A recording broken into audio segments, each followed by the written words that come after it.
We continue our reading of Lest We Forget, a daily devotional by author George R. Knight. Today's reading, August 22, Adventism's Greatest Need. Blessed are they which do hunger and thirst after righteousness, for they shall be filled. Matthew 5:6. A revival of true godliness among us, Ellen White penned in 1887, is the greatest and most urgent of all our needs. To seek this should be our first work. But she noted many Adventists were not prepared to receive God's blessings, and many needed to be converted. There is nothing that Satan fears so much as that the people of God shall clear the way by removing every hindrance, so the Lord can pour out His Spirit upon a languishing church and an impenitent congregation. Review and Herald, March 22, 1887. By the late 1880s, Ellen White had become deeply concerned about the condition of Adventism. Too many leaders and members had a theory of the truth, but were failing to grasp the truth itself. That burden was not new to her writing. In 1879, she had written that it would be well to spend a thoughtful hour each day reviewing the life of Christ from the manger to Calvary.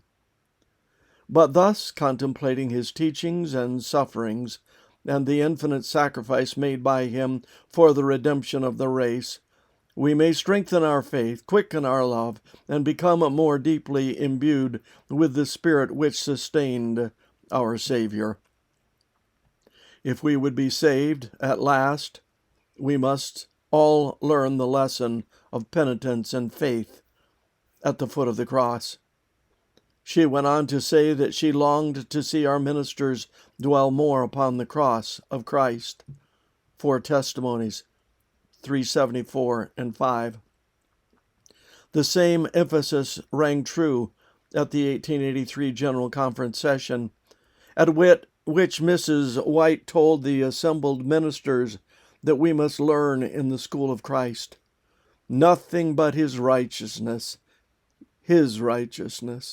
can entitle us to the blessings of the covenant of grace. We have long desired and tried to obtain these blessings, but have not received them because we have cherished the idea that we could do something to make ourselves worthy of them. We have not looked away from ourselves, believing that Jesus is a living Savior. First Selected Messages, 351. Again, she penned on the eve of the Minneapolis meetings, the burden of our message should be the mission and life of Jesus. Review and Herald, September 11, 1888. The greatest lack of Adventism in the 1880s was that of Jesus and His love. It is still the greatest lack. This concludes our reading today of Lest We Forget.